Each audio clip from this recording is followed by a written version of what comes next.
KBS 제1라디오 7시 종합뉴스를 마칩니다.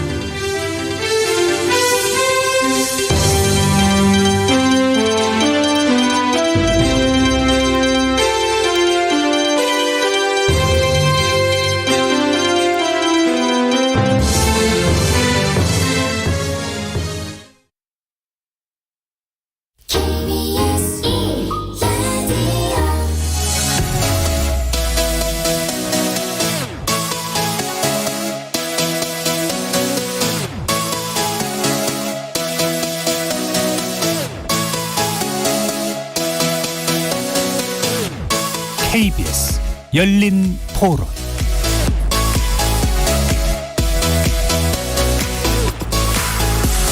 안녕하십니까. KBS 열린 토론 정준희입니다.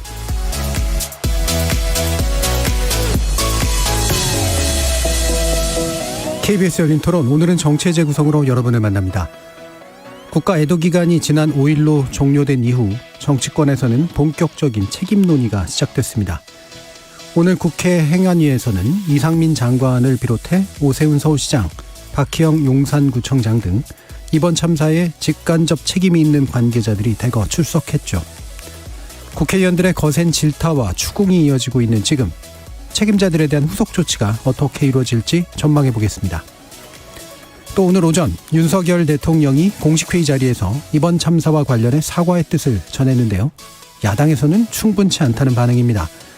이번 참사를 둘러싼 국민적 공분을 정치권이 어떻게 받아 안을지 오늘 정치 재구성에서 만나보도록 하겠습니다. KBS 열린 토론 지금 시작합니다. 살아있습니다.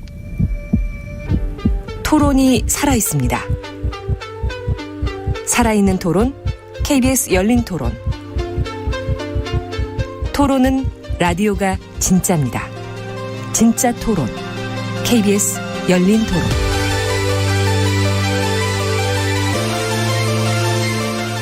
정치를 보는 색다른 시선, 정치의 재구성, 함께해 주시는 네 분의 논객 소개합니다. 천하람 국민의힘 순천갑 당협위원장 나오셨습니다. 네, 전남 수사의 천하람입니다. 하헌기 전 더불어민주당 상근부대변인 자리하셨습니다. 네, 더불어민주당의 하헌기입니다. 최수영 시사평론가 나와주셨습니다. 네, 안녕하세요, 최수영입니다. 김준우 변호사 함께해 주셨습니다. 네, 안녕하세요, 김준우 변호사입니다. KBS 열린 토론, 문자로 참여하실 분은 샵 9730으로 의견 남겨주시면 됩니다. 단문은 50원, 장문은 100원의 정보 용료가 붙습니다. KBS 모바일 콩 그리고 유튜브를 통해서 무료로 참여하실 수 있고요. 모바일 콩을 통해서는 보이는 라디오로도 만나실 수 있습니다. 많은 참여 부탁드리겠습니다. 자, 오늘 이제 국회 행정안전위원회에서 현안 질의가 있었고요. 핵심 관계들에 관련된 상당한 질의, 질타가 이어졌는데 답변이 질의의 수준 그리고 답변의 수준도 함께 따져보면 좋을 것 같습니다. 전반적으로 어떻게 보셨는지 천하람 변호사님 먼저 말씀 주시죠. 네, 일단 조금씩 이렇게 질의를 하면서 저희가 알게 되는 부분들도 있습니다만은 대체적으로 이제 언론에 나왔던 부분들 위주로 이렇게 진행이 되고 있는 것 같고. 핵심 관계자들 같은 경우에도 다들 이제 다 도의적인 책임, 박희영 용산구청장 같은 경우는 마음의 책임 이런 얘기를 하지만 결국 본인들의 거취와 관련해서 속 시원한 답변들을 안 하고 있다 보니까 좀 답답하더라고요. 그리고 물론 사고 수습이 중요하다는 거를 누구나 다 알고 있지만은 그럼 사고 수습이 어느 정도 정리된 이후에 내가 어떻게 할 거다라는 얘기가 좀 나와줘야 되는데 그런 부분들이 없다 보니까 계속해서 질의와 답변이 좀 평행선을 그리는 느낌을 좀 많이 받았습니다. 네. 하헌기 부대변인. 예, 저도 마찬가지 의견인데요. 사과라는 거는 내가 무엇을 어떻게 잘못했다라는 게 구체적으로 적시가 되고 그걸 인지했다는 걸 보여준 다음에 앞으로 내가 어떻게 할 것이다라는 게 돼야 의미가 있는 것 아니겠습니까? 그런데 용산구청장 같은 경우에는 사실 본인이 참사 당일에 아무것도 한 게 없다는 게 드러났는데도 거짓말까지 하더라고요. 현장에 도착해서 긴급 구조 활동을 벌이려고 노력을 했는데 역부족이었다. 이건 제가 봤을 때 거짓말입니다. 이따 또 얘기할 거지만. 그리고 이상민 장관 같은 경우에도 보면 주어진 현재 위치에서 최선 다하겠다. 거취에 대해서는 얘기하지 않고 당연히 최선 다해야 되는 거죠. 근데 사실상 자기가 있는 위치에서 무엇을 잘못했고 앞으로 어떻게 할 것이다라는 게 좀 구체적으로 얘기가 됐어야 되는데 그런 부분들이 없어서 좀 실망스러웠다라고 평가하고 있습니다. 예, 최수영 평론가.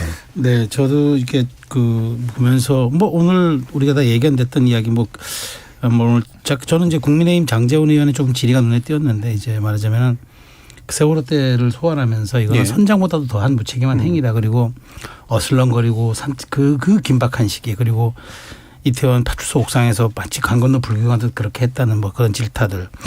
그러면서 이제 어쨌든 여권 인사 핵심 인사 입에서 아주 근데 물론 뭐 경찰을 희생양 삼고 이런 얘기들이 아니라 정말 뭔가 그래서 윤희근 청장에게 정말 모든 것을 끝까지 발본색원해서 이걸 우리가 규명해야 한다고 네. 강력하게 얘기를 했잖아요. 그러니까 저는 이제 이렇습니다. 오늘은 사실은 이제 조금 아무래도 뭐 지금 이런 그 애도 분위기와 지금 분노의 분위기에 그 조금 약간 그런 것을 감안해서 이렇게 질의가 이루어진 것 같은데 핵심 증인 3명이 이제 16일 날 다시 네. 증인으로 부르기로 했잖아요. 지금 사실은 뭐 이임재 서장하고 전 서장하고 그다음에 유미진 전 총경하고 그다음에 112 상황 그 관리관 그 청에 있는 그 경정 이 세 사람에 대해서 지금 굉장히 지금 뭐 그 중요 증인들인데 지금 수사 중이니까 그때 부르겠다고 했는데 저는 이제 오늘 아마 그 행안위의 질의는 국민적 분노를 조금 대리해서 예. 질의해줬던 그런 느낌을 받았고요. 저는 이제 이걸 떠나서 이제 앞으로 우리가 뭐 여기서 그 이게 경찰의 진상규명이 부족하다 판단됐을 때 뭐 특검을 가든지 국정조사를 가든지 저는 할 수 있는 건 다 해야 된다고 보는데 예. 그것에 대한 이제 출발점이 시작됐다. 그러니까 이제부터 사실은 진상규명을 위한 거대한 발걸음의 첫 발걸음을 이제 국회가 띄었다. 오늘 행안위에 오후 2시부터 했던 그 질의는 그런 것들에 대한 반영이었고 예. 사실은 뭐 여기 책임자급들 오늘 나왔습니다마는 사실 우리가 명쾌하게 이랬구나라고 해서 한 발언들은 눈에 띄지 않아서 이제 앞으로 저는 이게 출발점의 예. 시작이다라고 생각합니다. 예, 출발점이다. 분노의 대리 단계다. 네, 네. 예. 김준우 변호사님. 저는 이제 대부분의 질의가 사실은 좀 중복돼서 네. 당일날 무엇을 했느냐라는 것에 대한 반복이었고 주어진 짧은 시간 내에서 뭐 어떤 톤으로 얘기하느냐 정도가 좀 달랐지 크게 대동소이했던 것 같거든요. 물론 이제 여당 쪽 의원분들이 조금 더 그 유보적인 자세로 취한 건 있었습니다만 그래서 저는 좀 아쉬운 게 이제 각 특히 거대 양당 물론 이제 용해인 의원도 있었습니다만 여러 분들이 계셨다면 당일날 어떤 일이 있었고 사전에 무슨 일을 했었느냐에 관련된 질의도 물론 해야 되지만 현재 수습책으로 있는 쟁점들에 대해서 장관이나 서울시장 등에게 묻는 분이 별로 이렇게 네. 눈에 띄지를 않았어요. 제가 뭐 한 중간 이상까지는 다 봤었습니다만 그래서 이제 그런 부분들이 조금 국회의원들이 하나하나 뭔가 물론 뭐 튀려고 하는 분들은 없었겠지만 조금 더 입법기관이 행정부를 견제할 수 있는 기관답게 그리고 거대 정당답게 좀 하는 모습을 보여줬어야 하는 거 아닌가 그런 부분에서 저는 좀 국회의원들의 질의 수준에 관해서 예. 조금 많이 아쉬웠습니다. 예. 자, 그런 질의 수준도 이제 결국은 입법부가 행정부에 대해서 할 수 있는 견제의 핵심 내용들이 좀 빠져 있는 것 같다라는 그런 언급도 주셨고요. 자, 일단은 그러면 주요 책임자에 관련된 이야기를 몇 가지 좀 더 나눠보도록 하죠. 자, 이상민 장관인데 아까 말씀 나왔지만 이제 특별한 거취 표명은 없었습니다. 천원람 변호사님 보시기에 아까 답답함을 좀 말씀 주시긴 했는데 어떤 식으로 좀 진행되는 게 필요하다고 보시는지.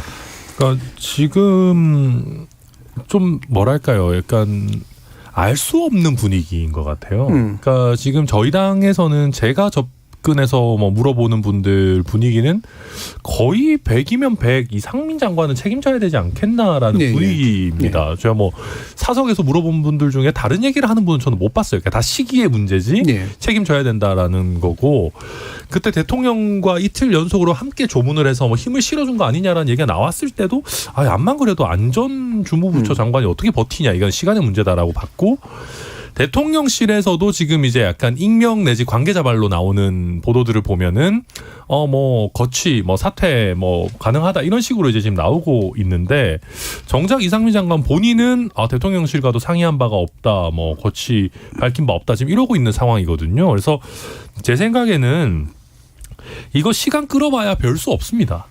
아니 국민들이 이렇게 많이 뭐 돌아도 가시고 부상도 당했는데 행정안전부 장관이 책임을 안 진다는 게 말이 안 되고 이게 112 이제 다 이런 얘기 나왔기 때문에 결국 시간 문제라면은 이상민 장관에게 대통령실에서 좀 명확한 시그널을 줘야 되는 부분이다. 그리고 저희 여당 입장에서도 대놓고는 아니더라도 적절한 채널로 좀 이상민 장관에게 이거를 좀 요구를 해야 되는 시점인 것 같고요. 저희 비대위원들 얘기 들어보면은 대통령실에는 이런 여당의 의지를 좀 전달했다라고는 하는데 그게 어느 정도로 지금 되고 있는지 저는 잘 모르겠습니다. 예. 네. 뭐 본인도 있지만 대통령실의 이제 사실 시그널 또는 입장 이런 게 좀 중요해 보이긴 하는데요. 김준우 변호사님. 네, 지금 사실은 만약에 이제 세월호 때랑 비교를 하시는데 이주영 장관은 그때 사실은 좀 국민들한테 신뢰를 받을 수 있는 태도를 많이 보여주신 반면에 이상민 장관은 수습 국면에서도 사실은 좀 국민들의 마음에 상처를 준 부분이 좀 컸던 것 같고요. 그리고 이주영 장관 때는 사실은 그때 임명된 지가 한두 달 뭐 얼마 되지 않았던 시기였습니다. 근데 지금 이제 그래도 한 6개월 정도 됐기 때문에 그래서 만약 이상민 장관이 대통령의 고등학교, 대학교 시절부터 알던 뭐 측근 혹은 뭐 친분이 있는 게 아니라면 과연 이렇게 뜸을 들였을까라는 의문이 국민적으로 있을 것 같고요.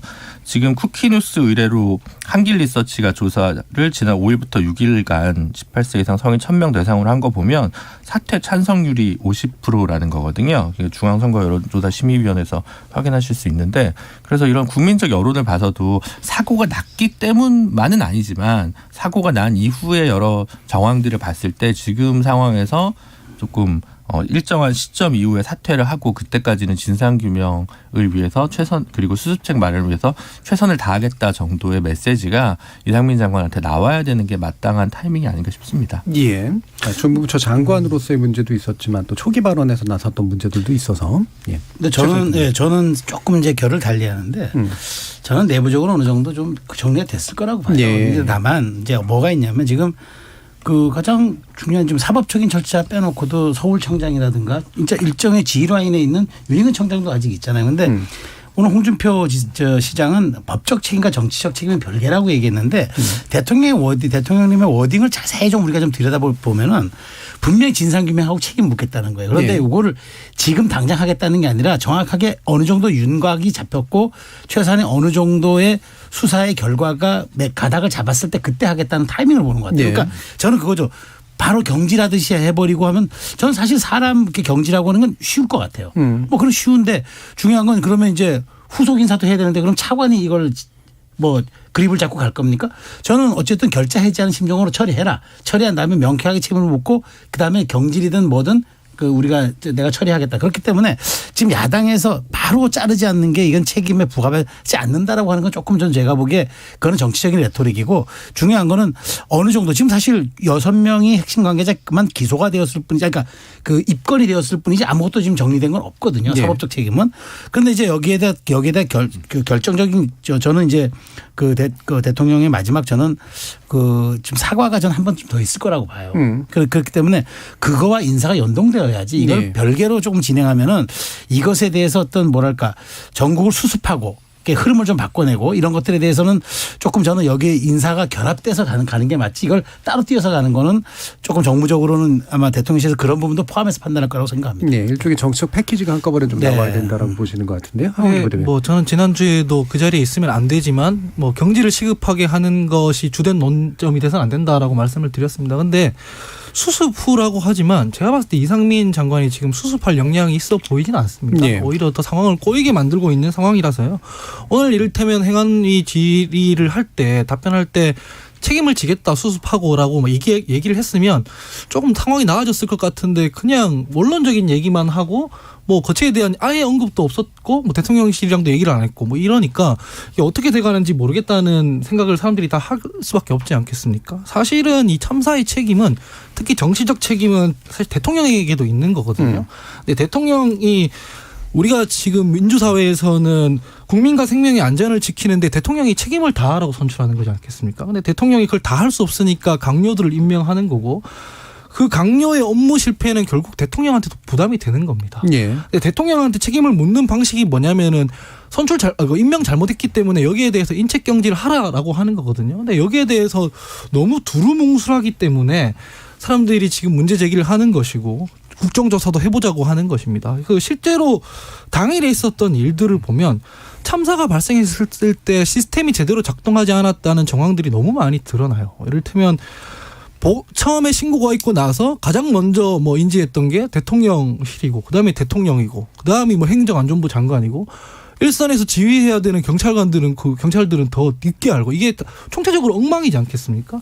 그러면 평소에 행안부 장관이 도대체 시스템에 대해서 어떻게 하고 있었냐라는 걸 국정조사 해보자는 거거든요.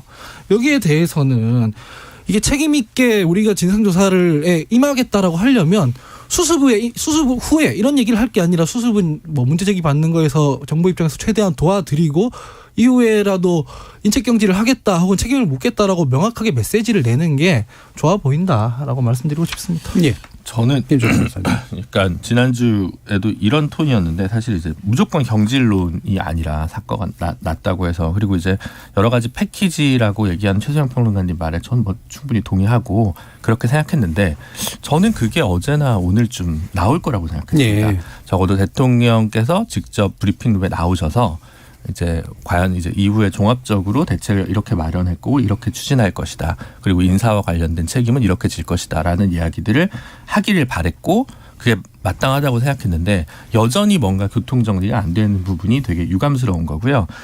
예를 들면 그 지난주에도 제가 말씀드렸던 것 같은데 이제 진상을 규명하고 책임자를 처벌하는 것만큼 중요한 게 이제 피해자들을 보호하고 희생자들을 이제 뭐 지원하는 부분입니다. 또 이제 조력을 했던 분들이나 아니면 지금 뭐 그러니까 돌아가신 건 아니지만 다치신 분들 이런 분들 그리고 그 상황을 목격해서 좀 심리적 트라우마를 겪고 계실 많은 이제 시민분들이 계십니다. 이분들은 지금 수사기관에서 아무리 열심히 한다고 해도 굳이 이분들을 참고인으로 일일이 조사할 수가 없습니다. 그러면 별도로 국무총리 훈령이나 이런 걸 통해서 김용균 씨 때처럼 조사위원회를 발족을 시키고 그런 조사과 경험이 있는 재난조사 경험이 있는 분들을 뭐 특채를 일부 하든 아니면 이제 각종 그 공조직에 있는 분들 파견을 받아서 위원회 활동을 개시를 하고 뭐 이런 부분들도 사실은 이번 주 초쯤에는 정말 발표가 됐어야 마땅하다고 생각하는데 지금 전혀 하지 않고 있다는 거거든요. 네. 그래서 무얼 하고 있느냐라는 의미에서 오히려 지금 더 늦었기 때문에 뭐 장관 경질이라는 메시지라 좀 나야 국민적인 좀 분노가 어느 정도 누그러뜨릴 수 있지 않는가. 지금 언제 패키지를 발표하겠다는지 전 잘 모르겠습니다. 3309님이 오늘 텔레비전 보면서 실망을 넘어 화가 치밀었습니다. 대통령은 공식적 기자회견이나 대국민 담화 아닌 회의 자리에서 사과하며 은근슬쩍 넘어가고 장관, 서울시장, 구청장, 경찰청장 등은 어떻게든 책임을 회피하고 있었습니다. 국가기관을 더 이상 신뢰하기 힘듭니다. 이런 말씀을 주셨는데요. 아마 사과는 한 번 더 있을 것이다. 정식으로 이런 이제 아까 최승 평론가님도 말씀을 주셔서 오늘의 이제 사과의 형식에 대해서 좀 더 이야기를 이제 대통령 관련된 이야기를 나눠보면 어떨까 싶은데요. 두 가지 느낌이 다 있었어요. 하나는 일단은 이제 대통령이 자신의 책임의 영역에서 뭔가를 해보려고 하는 것들의 기색은 있다. 그런데 아직까지는 이제 주로 질타, 밑에 사람을 질타하는 그런 형식을 주로 취하고 있는 것 같다.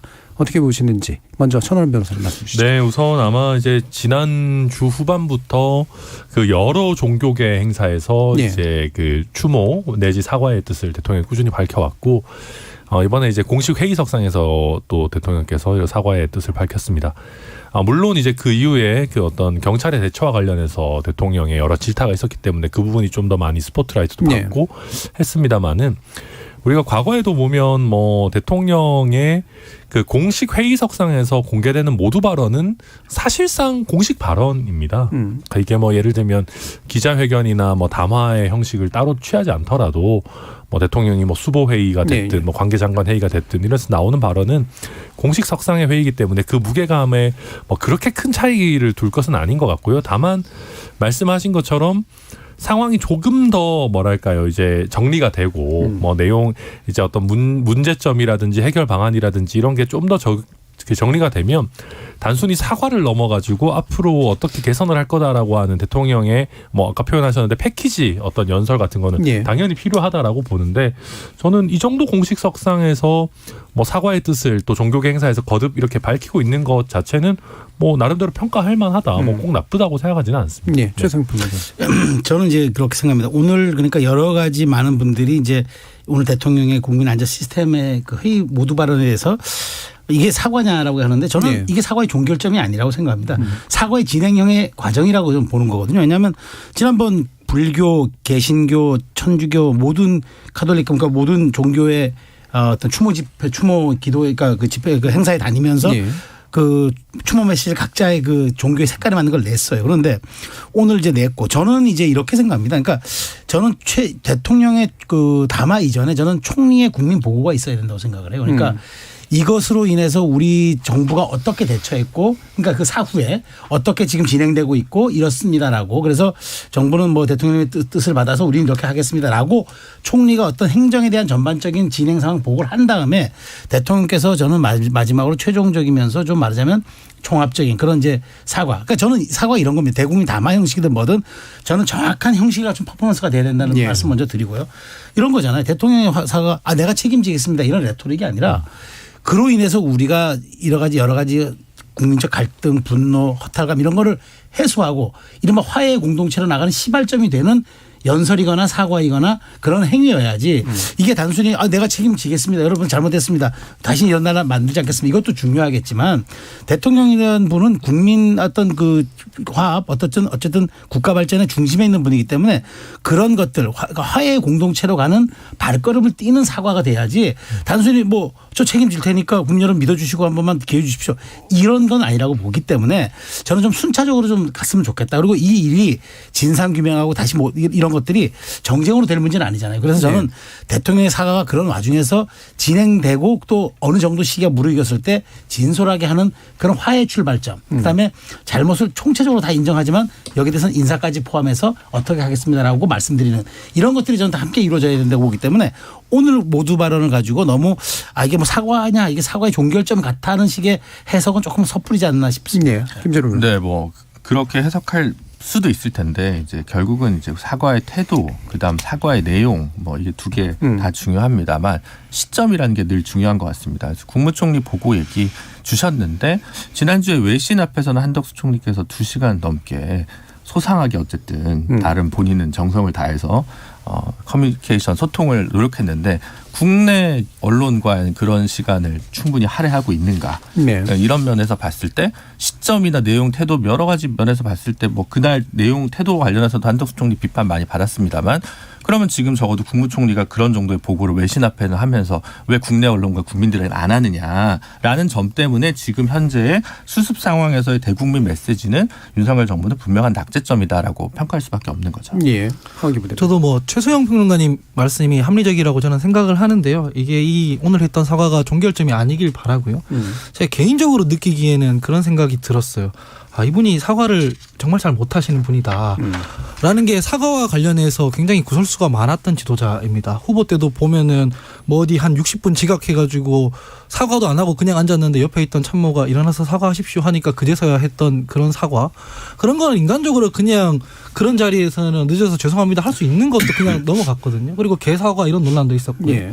지금 이 사과는 저희가 도의적으로 하는 사과를 요구하는 게 아니지 않습니까? 이를테면은 저도 뭐 어른으로서 죄송하다, 뭐 장관으로서 죄송하다 이걸 요구하는 게 아니라 통치자로서 사과를 하라는 거잖아요. 이를테면은 사과 그 자체만이 목적인 사과. 대국민 담화든 뭐 어떤 형식으로든 간에 사과만을 목적으로 하는 메시지를 좀 내달라. 내가 대통령으로서 어떤 책임이 있고 이 책임에 대해서 어떻게 수습을 했으면 좋겠고 앞으로는 어떻게 갔으면 좋겠고 요 메시지를 갖춰서 좀 각을 잡고 해달라는 그런 요구들이 되게 많은 걸로 알고 있거든요. 그래서 이렇게 그냥 지나가다가 모두 발언에 끼워 넣는 식으로 하는 도의적인 메시지 말고 딱 정리해서 각 잡고 하는 사과가 좀 빨리 이루어졌으면 좋겠다라는 생각을 해봅니다. 예. 이 부분 좀 더 이제 논의를 하긴 할 텐데요. 사실 뭐 이게 시기의 문제냐 형식의 문제냐 뭐 다 이제 복합적으로 좀 있긴 있어서요. 일단은 박형 용산구청장 이야기도 좀 먼저 좀 해보면 좋을 것 같은데요. 이게 이제 제가 왜 그러냐면 이제 별도의 선출직이기 때문에 이제 좀 분리해서 얘기를 하는 건데 책임을 지는 방식도 다를 수밖에 없어서요. 일단 한 가지는 현재는 경찰의 업무상 과실치상 혐의로 입건은 돼 있습니다. 그리고 주민소환 얘기는 나오지만 사실 아직까지는 주민소환 할 수 없는 또 대상이기도 하고 그래서 또 보이는 이제 이분의 태도나 이런 거 가지고 이제 논란도 좀 많이 좀 있고 그래서요. 천하람 변호사님 좀 먼저 언급 주시죠. 네, 저는 뭐 선출직이라고 해도 책임지는 자세를 보여야 될 텐데 본인이 스스로 사퇴할 의사는 뭐 하나도 없어 보이고요. 예.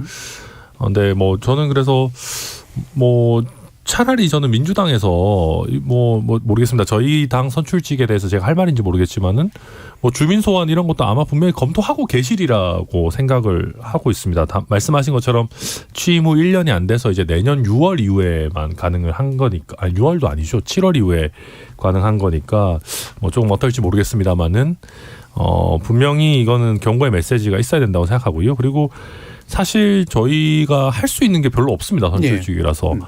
뭐 그나마 생각해 볼 수 있는 게 이제 국민의힘 윤리위 같은 건데, 그러니까 저도 뭐 윤리위 만능주의, 뭐 매사 징계 이런 거 뭐 당연히 싫어합니다만은, 근데 이런 부분에 대해서는 당 차원에서 조사를 한다라는 개념에서 한번 생각해 볼 수 있는 부분이 있지 않나라고 보고요. 네. 모르겠습니다. 또 수사도 받고 있는 와중에 그걸 뭐 얼마나 성실하게 임할지 모르겠습니다만, 그리고 또 변호사 입장에서 말씀드리자면은 이분이 수사를 받고 있다라는 거랑 정치적인 그 지위와는 별로 관계가 없습니다. 뭐 구속될 것도 아닌 것 같고 현재로서 보기에는. 그리고 이게 이제 그 집행유예 이상의 형이 사실 선고되고 확정이 돼야지만 이 자리가 박탈이 되는데, 그게 판결이 확정되려면 제 생각에 앞으로 몇 년 더 걸릴 것 같아가지고 결국 박형 용산구청장 입장에서는 그냥 뭐 이 국면 어떻게 넘기고 수사도 그냥 받으면서 뭉개고 가려고 하는 것 같은데, 그게 뭐 좋은지는 잘 모르겠습니다. 네. 뭐 당에서는 그런 이제 엄정한 조치를 취할 수는 있겠습니다만, 아무래도 이제 본인 입장에서는 뭐 당에서 징계를 받고 뭐 탈당 조치나 제명 조치가 되더라도 이유를 기약할 수 없는 상황에서 그냥 직을 유지하려고 할 개연성이 상당히 높겠죠. 그러다 보면 이제 과연 이제 임기 1년 지났던 시점에서 뭐 주민 소환 운동이나 이런 것들이 좀 벌어질지, 이런 것은 어떻게 보면 지금 예단하기는 어렵고, 박희영 구청장이 그동안의 구설에 올랐던 부분을 반성하면서 어떤 성의 있는 태도를 보이고 책임을 지느냐, 혹은 수사 과정에서 또 이렇게 좋지 않은 일들이 뭐 있었다는 것이 발견된다면 오히려 그걸 넘어서서 아마 주민 소환을 통해서 시민들이 사퇴를 시키는 방안도 충분히 성립하지 않을까 싶습니다. 다만 지금 예단하기는 어려울 것 같습니다. 저는 이분은 선출직이니까 더 책임을 져야 된다 생각해요. 공당까지 그 공천은 국민의힘에서 한 거 아니겠습니까? 이분이 말실수한 이런 문제가 아니라 더 이상 이 기초단체장 할 역량이나 자질이 안 돼 있어요. 처음에 뭐 현장에서 인근을 지나기까지 했는데도 그냥 지나쳤고, 그 문제를 뜬금없이 뭐 통일부 장관한테 이제 뭐 얘기하는 거, 본인이 그 구청장으로서 그 재난관리에 안전 인력들을 투입하거나 뭔가 현실적인 조치를 취할 수 있는 위치에 있었음에도 불구하고 전혀 그러지 않고 그냥 시민이랑 똑같이 했단 말이죠. 그래서 사실상 전혀 역량이 안 된다. 이런 분께는 안전과 생명을 책임질 수 있는 그런 위치에 있어서는 안 되기 때문에 양심이 있다면 스스로 좀 사퇴를 하는 게 좋겠고요. 사퇴를 안 하면 당 차원에서 이건 조치를 해야 되는 게 맞습니다. 왜냐하면 정치인이지 않습니까? 이거 누가 임명된 게 아니라 본인이 나서서 책임지고 하겠다고 지금 선출직에 도전하시고 선출이 되신 건데, 이런 상황에서 버티는 거는 전혀 적절해 보이지 않습니다. 그래서 같이 입길에 오르고 있고, 이제 지역 국회의이기도 하고 또 공천을 하기도 했었던 권영세 장관에게도 상당한 정책 부담이 가기도 할 것 같습니다. 최성평. 네, 저는 이분에 대해서 이제 뭐 여러 가지 많은 분들이 지적을 해주고 계시니까 저는 이제 짤막하게 이분의 그 뭐랄까 본질적인 것 하나만 좀 지적을 하면요. 우리가 지방자치제도를 도입한 지 이제 다시 부활한 지 30년이 넘었잖아요. 이러려고 도입한 거 아니잖아요. 그러니까 우리가 최소한 지방자치단체장은 주민의 삶을 인근에서, 그다음에 뭐 부대 끼면서 같이 함께 일상에서 같이 함께 소화하면서 지키라고, 그리고 이제 거기에 대해서 주민 서비스를 하라고 준 게 기초단체장이지 않습니까? 근데 기초단체장이 그 역할을 못했다. 그러면 우리는 지방자치제 하면 안 되고 다른 의미도 없는 거잖아요. 그러니까 이게 하나의 사례가 됐단 말이죠. 저는 그래서 이분의 어떤 그 양식과 도덕에 맡기는 게 1차원적이지만 그게 안 된다 그러면 우리의 제도로서 할 수 있는 것과 우리의 법으로서 할 수 있는 것을 모든 것을 해야 된다고 봅니다. 그러니까 뭐 공천했던 당이든 아니면 뭐 반대편에 있는 진영에 있던 분들이든 아니면 주민들이 직접 손으로 하든, 저는 왜냐하면 이게 이런 것에 대해서 명쾌하게 우리가 어떤 하나의 그 사례와 표본을 보이지 않는다면은 저는 우리 지방자치 할 필요 없다고 생각합니다. 뭐하러 지방 권력 만들어주고 뭐하러 지역에서 잘 사는 분들 그렇게 선출직이라는 정말 훈장을 달아주면서까지 우리가 세금 낭비하고 그분들의 지위를 유지할 필요가 없잖아요. 저는 이거는 지방자치의 본질에 대한 문제라고 생각하기 때문에 이 부분에 대해서는 우리가 뭐 분노로서 해결하는 것들이 아니라 왜 우리가 그러면 이걸 도입했고 왜 부활시켰는지 이걸 한번 생각해 볼 필요가 있다는 거죠. 지방자치를 도입한 이유가 될 분이 정확히 그 반대되는 행동을 그렇죠. 했고 또 그렇기 때문에 선출직이란 이유로 또 책임을 안 질 수도 있는 상태가 저는 돼버리죠. 딴 데서도 이런 일이 벌어질 수 있다고 보기 예. 때문에 여기에 대해서는 표본이 돼야 되고 사례가 돼야 된다고 생각을 하는 겁니다. 예. 네, 진짜 최악이죠 이거는. 예. 예, 말씀하신 대로 이럴 바에는 그냥 트레이닝된 직업 공무원이 그렇죠. 구청장 하는 게 낫죠. 이런 상황 정도 되면. 그리고 제일 최악인 건 이제 말씀 이미 잘 하셨는데 그런 겁니다. 이제 본인을 공천해준 현재 통일부 장관과 있는 이제 단체 대화방에만 아유 사람이 너무 많아서 뭐 어쩌고 이랬다는 네. 거 아닙니까? 근데 구청장쯤 되면은요, 구청에서 항상 가용할 수 있는 인원이 있습니다. 뭐 당직인 분도 있을 거고, 네. 그다음에 재난안전 담당하는 과도 있거든요. 그러면 본인과 예를 들면 자기 같이 일하는 저희 당의 뭐 시의원, 구의원, 당직하는 사람 몇 명만 모아도 10명은 금방 만듭니다. 내가 봤을 때 이거 위기감이 있다라고 하면은 당장 30분 내로 이태원을 좀 와주세요라고 할 수 있는 위치에 있는 사람이거든요. 근데 그런 게 아니라 그냥 뭐 걱정입니다 하고 지나갈 바에는 이거 정말 저는 진짜 최악이다. 이거는 진짜 저희 당으로서도 엄정한 조치를 취해야 된다.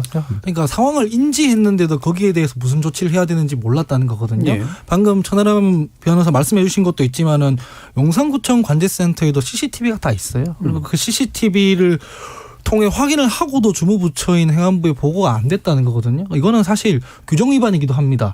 제가 보니까 관제위원이 뭐 근무 중에서 이걸로 확인하고 나면 즉시 그 업무 부서나 해당 기관에 보고가 되도록 업무 규정이 돼 있더라고요.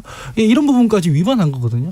근데 계속 이런 역량으로 여기 앉아 있으면 문제가 더 심각해질 것 같습니다. 그러니까 이건 진영 문제가 아니라 우리 공동체 차원에서 예. 이런 거는 그냥 스스로 좀 책임을 지시고 물러나는 게 좋겠다라는 생각입니다. 예. 그러니까 이제 본인이 이제 선출직으로서의 민감한 어떤 정책 감각을 지녀야 되는데 그게 지금 기대가 잘 안 되는 상황에서 아까 최수영 평론가님 지적해 준 것처럼 어떤 제도적인 수단을 써야 지자체 선거를 우리가 하고 있는 것에 대한 정책 의미를 되살릴 수 있을 것인가 좀 고민거리를 던져주고 있는 것 같습니다. 자, 그럼 또 한 가지 1부 마치기 전에 좀 짚어봐야 될 게 이제 앞으로 수사와 조사의 방식이잖아요. 일단 경찰 수사에 대해서는 약간 회의론 같은 것들을 대고 있는 분들이 많이 있고요. 국정조사와 이제 특검 이야기까지 나오고 있는데 아까 이제 뭐 김준우 변호사님께서는 조사위원회를 좀 총리가 좀 발족시키면 어떻겠느냐라는 그런 말씀도 주셔서 다방면으로 이제 쭉 다 필요한 수단들을 동원하는 게 맞을지 아니면 단계적으로 동원하는 게 맞을지 이야기를 좀 나눠보도록 하죠. 김준우 변호사님. 저는 일단은 지금 뭐 경찰이 수사를 열심히 하고 있을 거라고 생각을 하고요.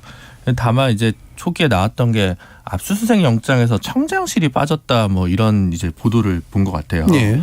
근데 이제 영장 청구권은 검찰에게 있거든요. 그러면 이제 그걸 빠뜨린 거에 대해서 검찰은 뭘 했느냐가 저는 조금 오히려 의문이에요. 만약에 이게 셀프 수사여가지고 약간 봐주기 수사 아니었냐 이렇게 만약 비판을 듣는다면 검찰은 그 정도에서는 어떤 지휘권이 있는 것인데 그래서 저는 그게 좀 이해가 안 갔고요.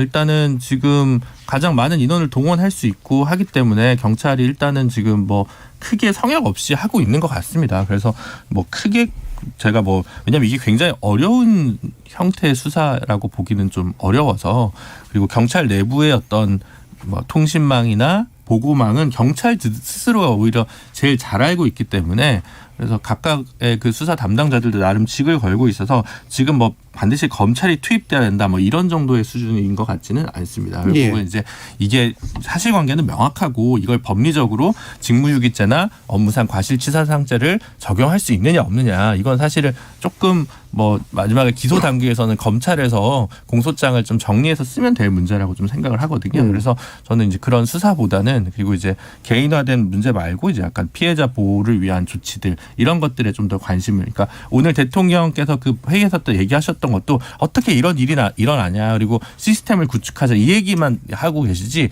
피해자 보호에 관한 얘기들이 제가 볼 때는 없었어요. 그러니까 그런 부분들을 좀 더 고려하는 거지 지금 수사 주체를 누구로 할 거냐를 가지고 이야기하는 것은 다소간의 자원 낭비가 아닐까 싶습니다. 예. 그러니까 수사의 문제 아무래도 뭐 형사적인 이슈 안으로만 들어가게 될 가능성들이 좀 있긴 있으니까 좀 더 포괄적인 조사 내지 이제 대응을 위한 기관들이 필요하다라는 그런 의견이신데요. 최수영 평론가.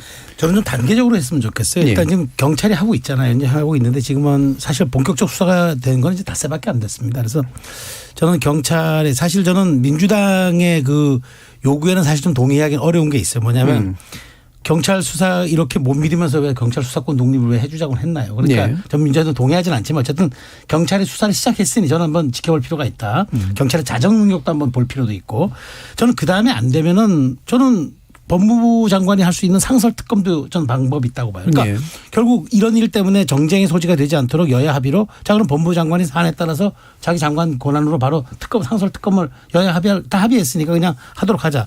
근데 이거는 이제 경찰 수사가 정말 미진하다는 국민 여론이 높았을 때 하면 좋을 것 같고요. 저는 그다음에 마지막으로는 어쨌든 국정조사를 해야 된다고 봅니다. 네. 그러니까 왜 이걸 해야 되느냐. 정말 다시는 이런 일이 반복되지 않기 위해서요. 그러니까 이번에 그러니까 그러니까 법적인 것에 대해서는 어느 정도 악취를 진 다음에 그 다음에 우리 사회가 조금 더 진일보화된 공동체 방안으로 나가기 위해서 저는 국조가 돼야 된다고 봐요. 그러지 않으면은 국조에서 최소한 저는 행정부를 압박하고 네. 행정부에 대해서 개선책을 또 과감하게 요구하고.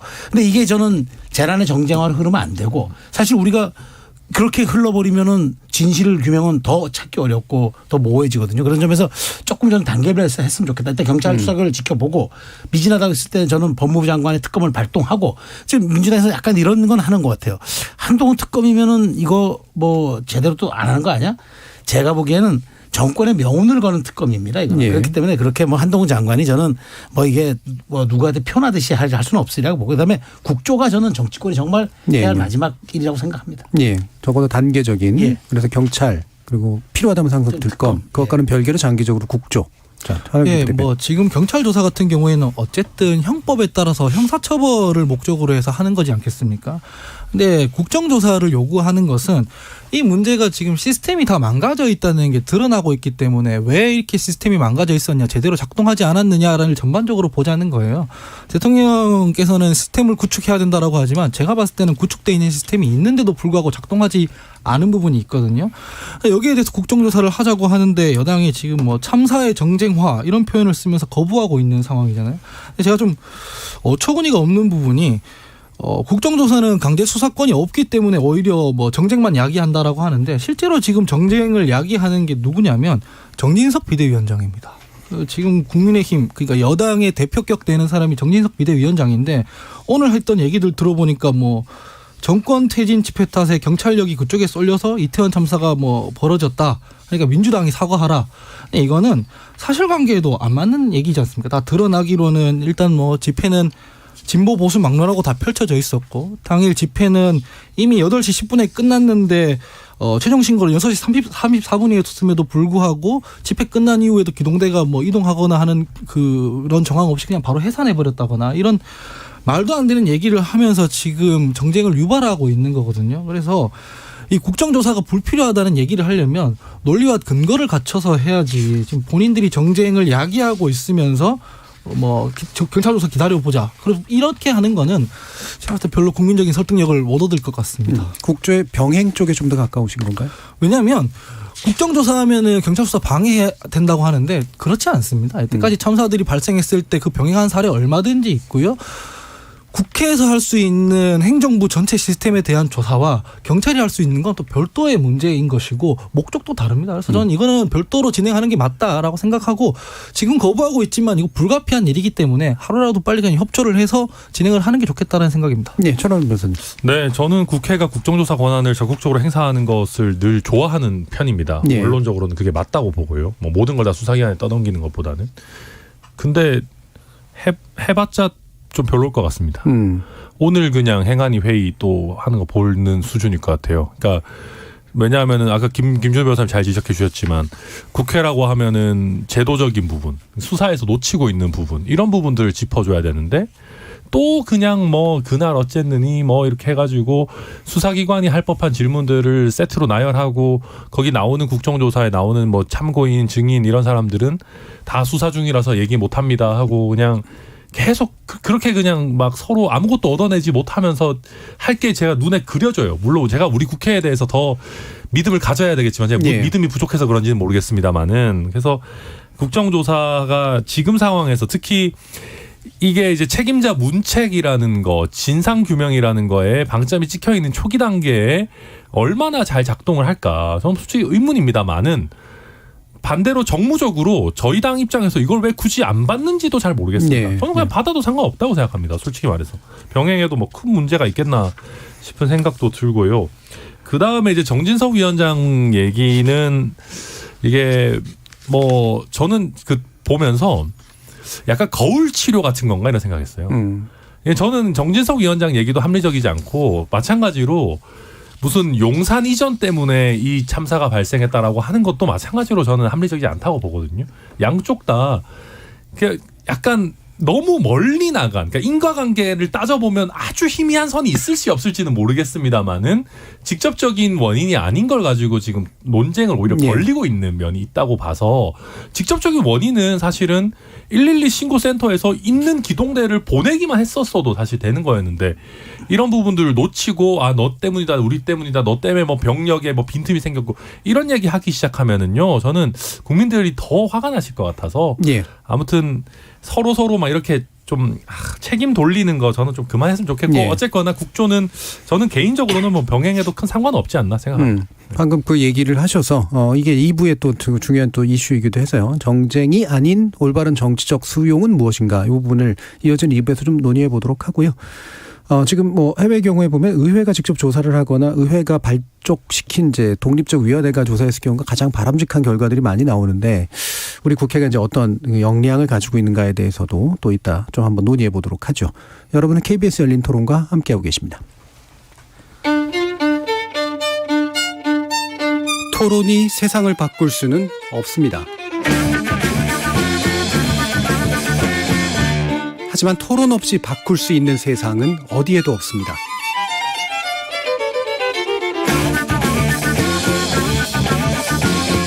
세상의 선한 변화를 갈망하는 당신. 정답이 아니라 질문의 힘을 믿는 당신. 우리 KBS 열린 토론에서 만납시다.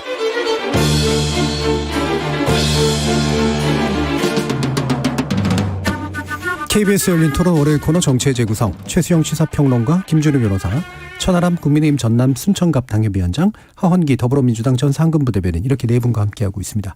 자, 계속 이어서 이야기를 해보죠. 지금 정진석 비대위원장이 야당 책임론을 주장하는 것에 대해서 아까 하헌기 부대변인께서 강하게 질타하셨는데 그 부분에 대한 우려를 공유하지만 민주당이 보여주고 있는 그런 어떤 원인론, 책임론도 사실은 그렇게 만만치가 않다라는 천하람 변호사님 말씀도 있었기 때문에요. 김준호 변호사님 좀 이어서 논의해 주실까요? 그냥 지금 상황에서 저는 국정조사나 하여튼 여러 가지 조치들이 필요할 수도 있겠다라는 생각을 하는데, 왜냐하면 오늘 시간이나 내일까지 해서 제한된 시간이 좀 있어서 국민들 입장에서는 좀 제한된 정보만 계속 같은 얘기만 듣고 있는 거니까 조금 더 집중된 시간을 좀 더 해서 얘기들을 듣고 싶어 할 수 있을 것 같아요. 근데 만약 이제 그 전에 아까 최수영 평론가님 얘기하셨던 국무총리의 국민 보고라든가 대통령의 종합 패키지라든가 이런 게 좀 나온다면 모르겠지만 지금까지 계속 그런 게 늦춰진다면 국민들 입장에서는 수사의 속도를 내게끔 하는 목적이든 어떤 목적이든 간에 조금 더 듣고 싶어 하시지 않을까라는 생각이 좀 많이 들어서 그런 의견들을 국회에서 좀 고려해 보실 필요가 있지 않을까. 근데 이게 그냥 부담이다 아니다. 늘 야당은 요구하고 여당은 반대하고 이런 식의 논점으로는 별로 국민들한테 설득력이 없을 것 같고요. 만약 국정조사가 필요 없을 정도로 투명하고 공개적이고 개방된 태도를 정부가 지닌다면 앞으로 한 2주간 국정조사가 꼭 필요하겠느냐 이런 저는 유보적 태도를 가지고 있습니다. 네, 최선희 의원. 지금 이게 책임론 양당이 얘기를 하는데 그럼 정진석 위원장의 말대로 그날 집회가 그날 없었고 경찰력이 전부 정상적으로 그냥 다 배치됐으면 이태원 참사는 없었을까요? 저는 거기 사실 그것도 사실 가능성의 영역입니다만 저는 그렇게 생각하지는 않습니다. 대응의 문제였지 이게 배치의 문제는 아니었다. 그런데 저는 민주당이 이런 것에 대해서 여하튼 계속 의혹을 남기는, 그러니까 2심 전심이라든가 이제 이런 2심 인심이라든가 이런 조직들이 계속 연관되어서 의혹을 제기하는 것들에 대해서는 저는 분명히 명쾌하게 해야 된다고 보고, 그리고 이번 첫날 집회 있었잖아요. 이번에 이번 주말에 지난 주말 토요일에 있었던 거.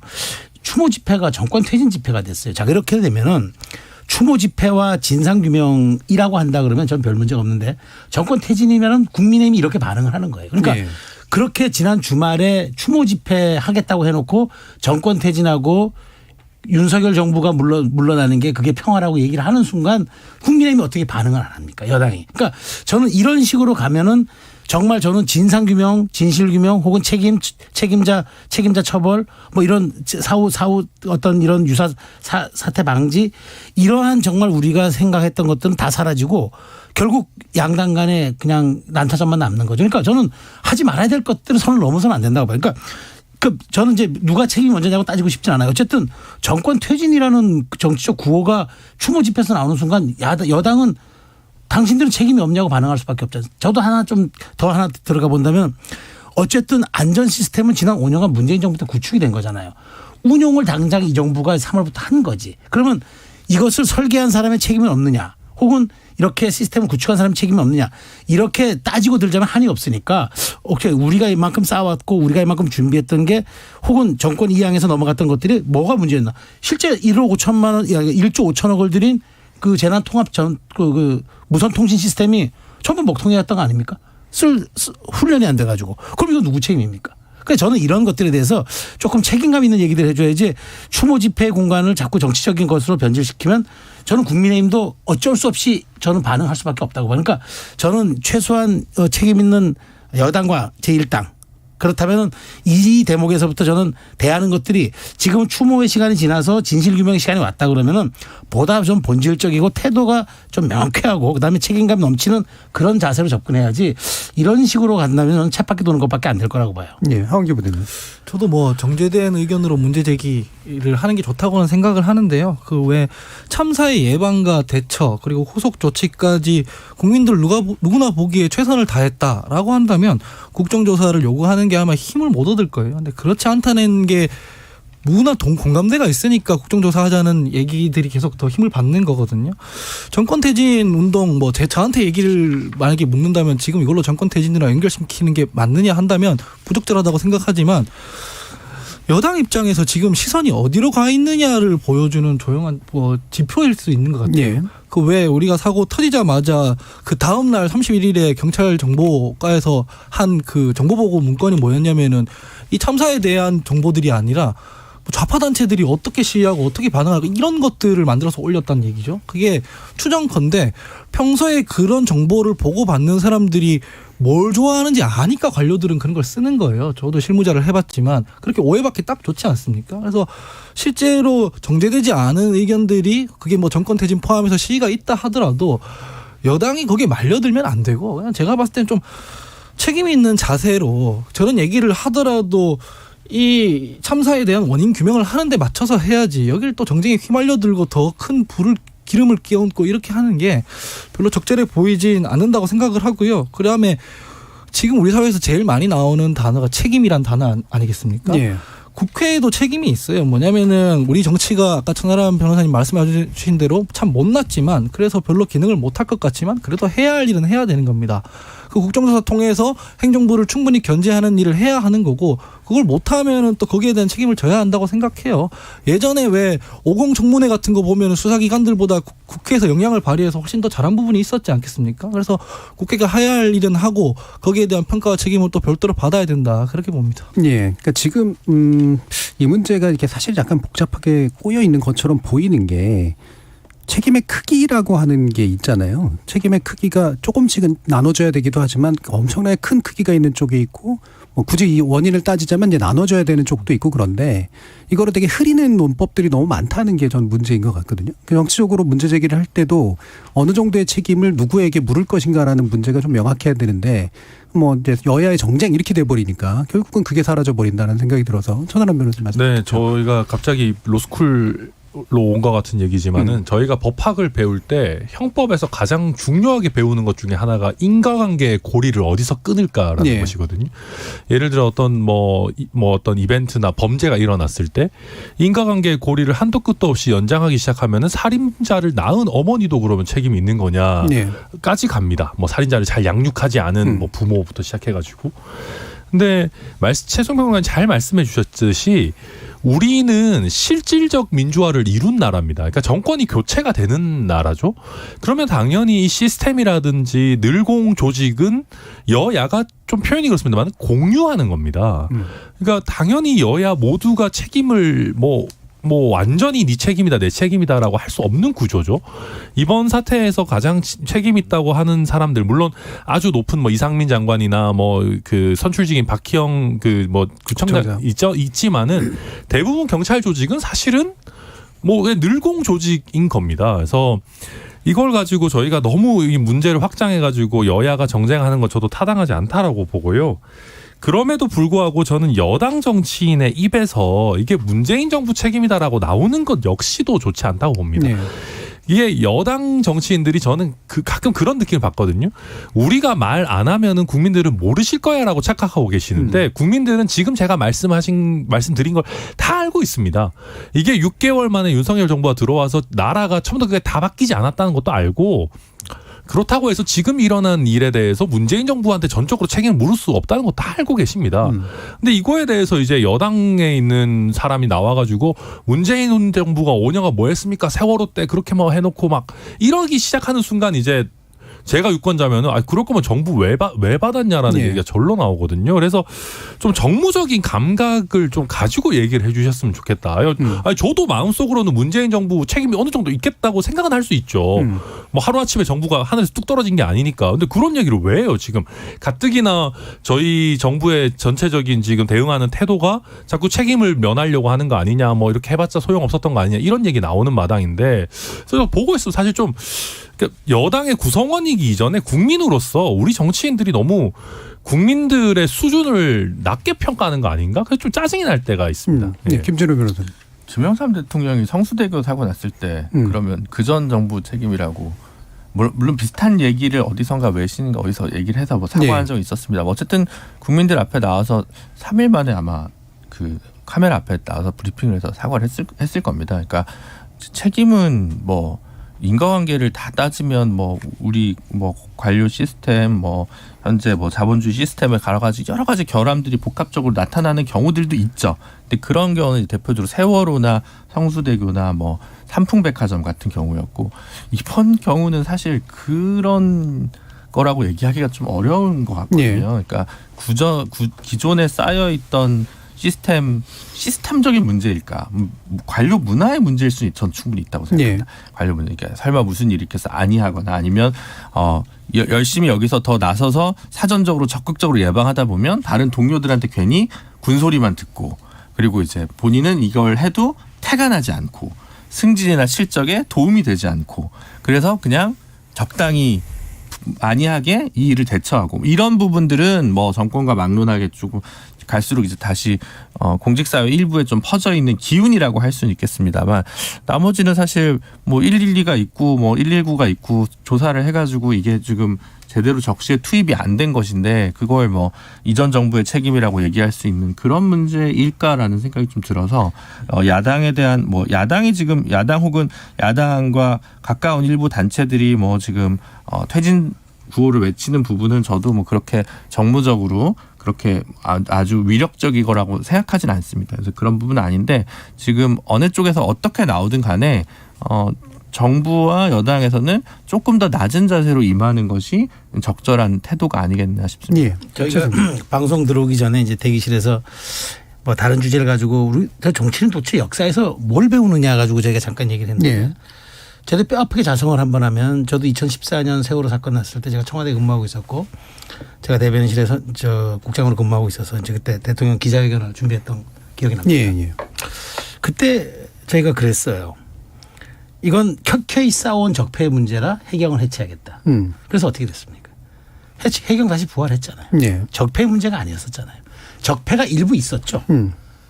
적폐가 일부 있었죠. 그 적폐를 어쨌든 그 정부가 조금 더 선진화된 방향으로 해소하는 쪽으로 갔었어야 하는데, 적폐가 원인이었다를 규정하는 순간 한 발짝도 뭐 한 발짝은 아니었겠지만 크게 나가지 못했어요. 그래서 결국은 이제 그 말하자면은 총선 뭐 여러 가지 그때 선거에서도 이제 우리가 그렇게 평가를 받았는데, 그럼 지금 저는 똑같다고 봅니다. 그렇다면 지금 뭔가 책임이 있다 그러면 포괄적이고도 조금 더 우리 사회가 우리 여기에 자치단체의 문제, 정치의 문제, 이 모든 것에 대한 문제, 시민의식에 대한 문제, 모든 걸 다 포함해서 앞으로 나가야 할 방향을, 갈등을 조정해야 할 정치가 미래도 저는 제시해야 된다고 보는데, 그래서 정치를 희망을 파는 세일즈맨들이라고 하지 않습니까? 그런데 지금 여당이 그 역할을 저는 못한다고 보는데 못하면 야당이 그걸 하라고 질책을 하고 가편을 해줘야지 니들 물러서 이제 내려와 6개월 해보니 알겠어. 니들한테 나라 못 맡겨 라고 하는 순간 좀 또 과거로 가잖아요.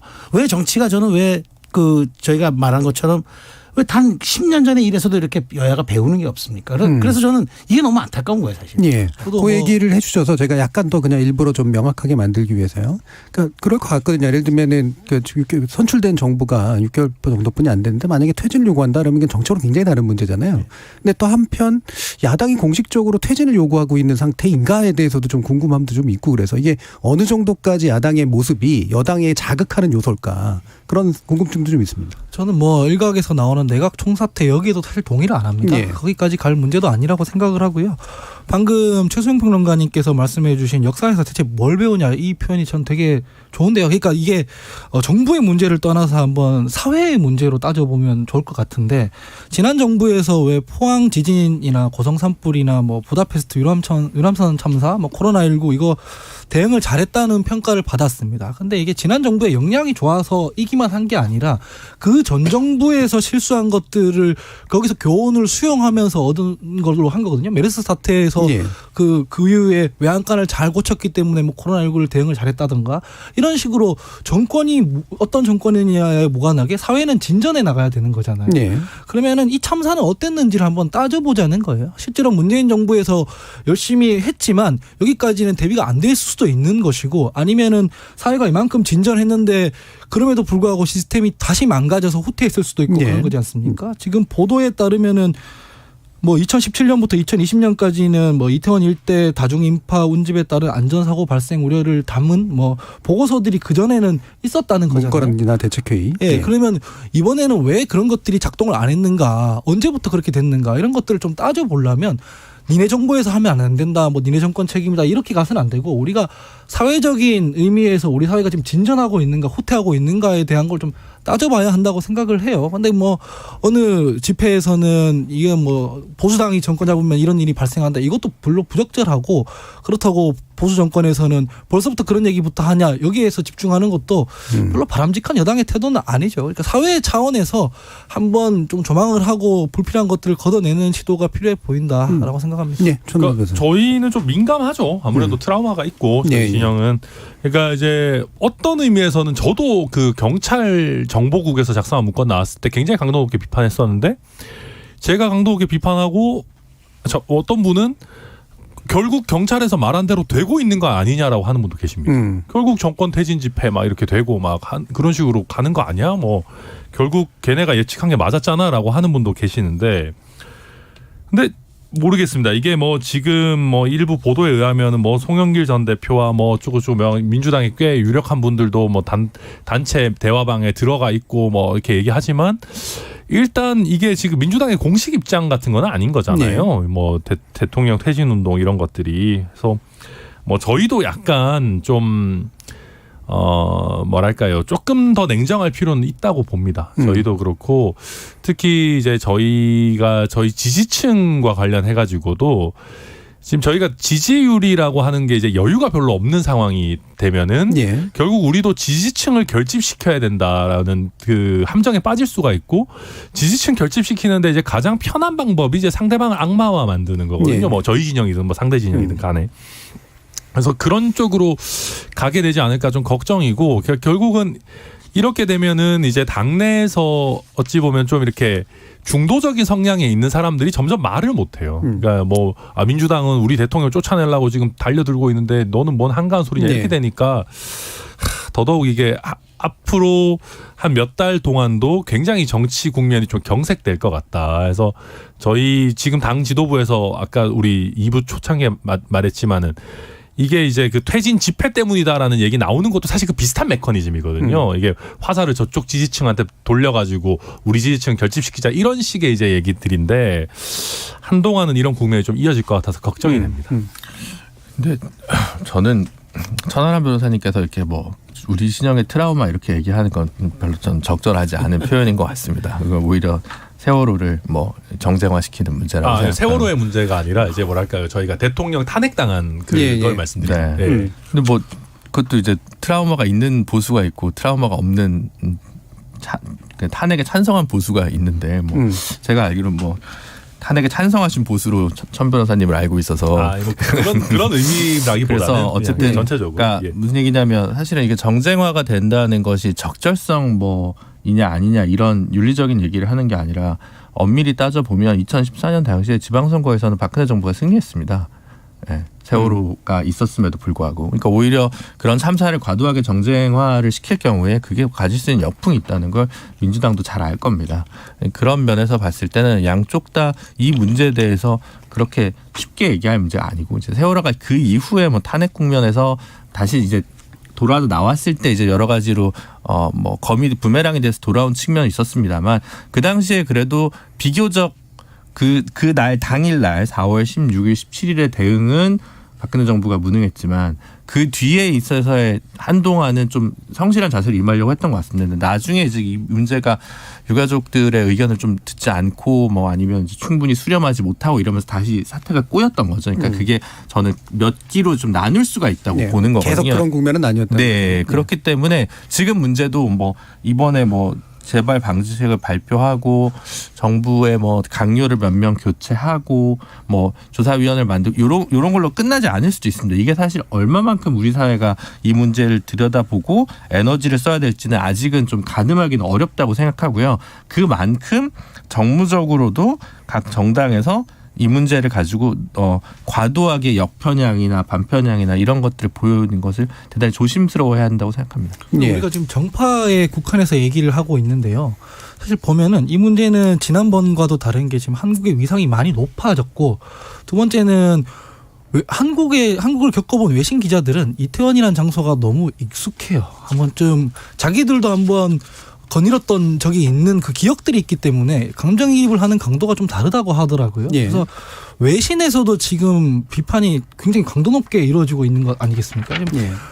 우리 국내에서만 벌어지는 일이면 민주당과 민주당 지지층이 지금 뭐 공격을 한다 이렇게 얘기할 수도 있겠지만 지금 이런 차원을 지금 넘어서고 있거든요. 그래서 이런 부분들에 대해서까지 포괄적으로 좀 따져서 섬세하게 대응을 하는 게 좋을 것 같이 지금처럼 하듯이 뭐 민주당에서 정권 흔든다 이런 식으로 하다가는 글쎄요 이게 지금 수습이 될지 잘 모르겠습니다. 예.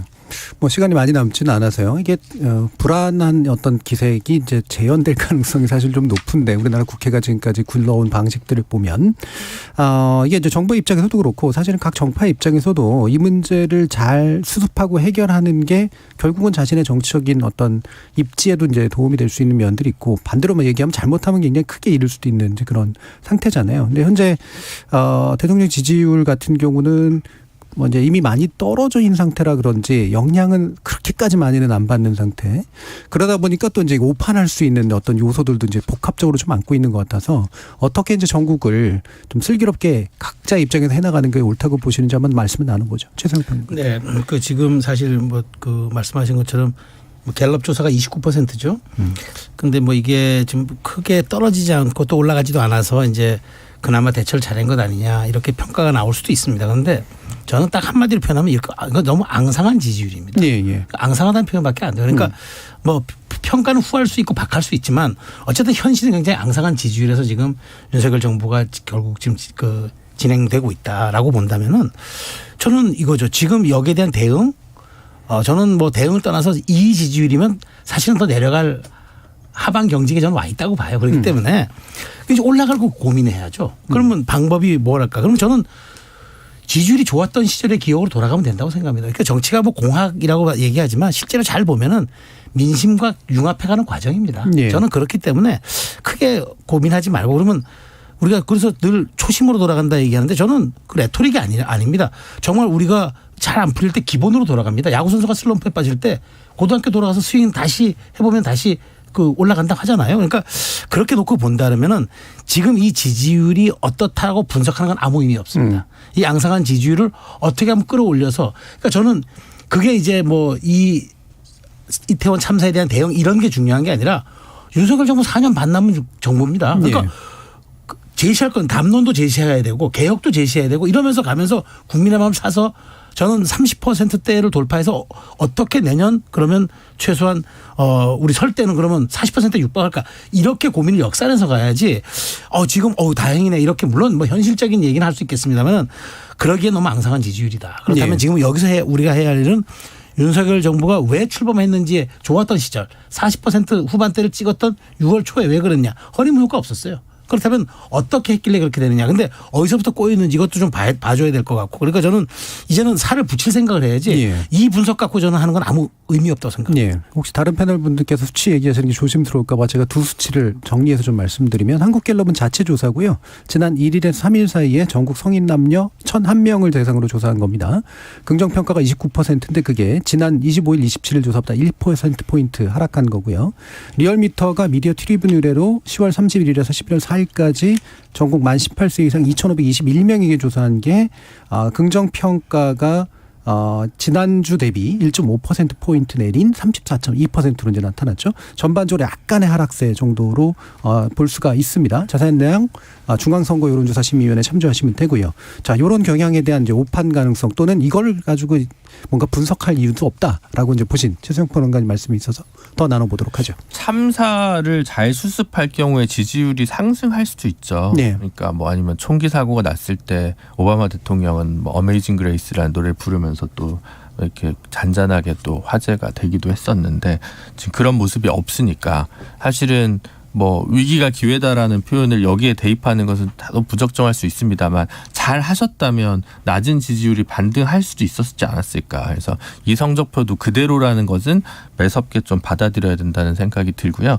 저는 뭐 특별한 걸 요구하는 게 아니라 계속 이제 피해자 보호의 관점에서 좀 말씀을 드리는데 지난주에 국가인권위원회에서 국가인권위원장 성명으로 이제 주요 내용들이 좀 나왔습니다. 이런 것들을 좀 해야 된다. 근데 그 중에서 피해자 보호와 관련해서 이제 국가의 배상이나 보상과 관련해서 적극적인 태도를 좀 보여줘야 되는 부분이랑 그 다음에 진상 규명했을 때 유가족의 참여를 실질적으로 보장하는 문제 이런 문제들을 이제 제기를 하고 있거든요. 그러니까 그런 얘기들을 포함해서 뭐 이런 거 저런 거 특히 배상 보상과 관련된 예산과 관련된 문제고 그럼 그런 정책 패키지나 종합적인 대책을 가지고 뭐 필요하다면 지금까지 미루고 있던 이재명 대표도 좀 만나고 그런 모습을 좀 보여줘야 국가 재난 사태에 대해서 현명한 지도자, 슬기로운 지도자, 통합적 지도자가 해야 될 일이 그런 거라고 생각하거든요. 근데 네. 정진석 위원장 이상한 얘기하고 뭐 야당 일부에서도 뭐 퇴진 얘기로 이렇게 각자 가는 것들을 좀 수습할 수 있는 현명한 해결책이 대통령실에서 좀 결단하길 바라고요. 정무수석실이나 이런 데서 국가인권위원장 성명서를 좀 잘 정독하시길 바랍니다. 예, 하원기 부터. 예, 저는 뭐 이 문제에 대해서도 과거에서 역사에서 좀 배울 필요가 있다고 생각을 하는데요. 우리가 언론에서도 그렇고 여론조사 얘기하면 주로 지지율을 중심으로 얘기하지 않습니까? 근데 그러다 보니까 아주 중요한 것 하나를 간과해요. 뭐냐면 부정평가 여론이 콘크리트가 되는 거거든요. 지난 정부에서 문재인 대통령 국정 지지율 높았습니다. 국정 운영 동력을 삼기에 충분한 수치였는데 그거보다 더 높았던 게 정권 교체 여론이었습니다. 그 여론이 더 높았기 때문에 결국 정권 뺏겨버렸거든요. 마찬가지인데 지금 있는 이 부정평가 여론이 더 공고해지면 그게 나중에는 결국 정권 교체 여론으로 전환됩니다. 그렇기 때문에 지금 뭐 20몇 프로에서 몇 프로 올랐다. 이게 지금 유의미한 분석이 아니라 이걸 잘 수습해서 정부에 대한 이 비호감도를 어떻게 낮출 것인가에 대한 고민을 해야 되는데 그런 눈치를 전혀 안 보는 것 같다라는 생각이 들어요. 저는. 예, 전하람 변호사님. 네, 뭐 이제 정의당에서도 이제 신임 대표가 선출이 되셨으니까 사실은 원내 정당 뭐 대표 뭐 이렇게 회의 같은 거 해도 좋을 것 같습니다. 특히 참사가 참 마음을 아프게 하지만은 이게 또 정치적으로 보면 또 국민을 하나로 통합해야 되는 또 일이기도 하니까 대통령께서도 그런 부분 뭐 하시면 저도 좋을 것 같다라고 보고요. 지지율과 관련해서 해주신 말씀들은 다 저도 같게 생각하는데 결국은 우리 정부가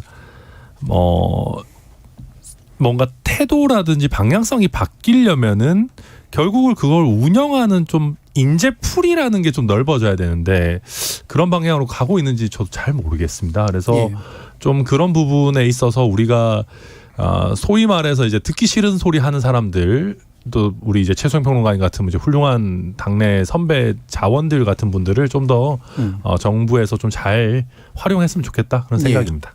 자, KBS 열린 토론 월요일 코너 정치의 재구성 이것으로 모두 마무리하겠습니다. 오늘 함께해 주신 김준우 변호사, 최수영 시사평론가, 하은기 전 부대변인 그리고 천하람 당협위원장 네 분 모두 수고하셨습니다. 감사합니다. 감사합니다. 감사합니다. 막스 베버는 책임 윤리를 정의하면서 행위의 결과에 대해 엄중한 책임을 묻는 것이며 그것을 의도하지 않았다고 해도 부수적인 결과에까지 책임을 지는 특히 정치인에게 필수적인 윤리라고 했습니다. 생태 철학자 한스 요나스는 이 개념을 더욱 확장시켜서 과학과 지식의 힘이 커진 만큼 인간은 그에 상응하는 윤리의식을 지녀야 된다고 말했죠. 이제 누가 바람직한 인간 그리고 바람직한 정치인의 범주에 들어야 하는가 판별해볼 상황이 펼쳐졌습니다. 지금까지 KBS 열린 토론 정준이었습니다.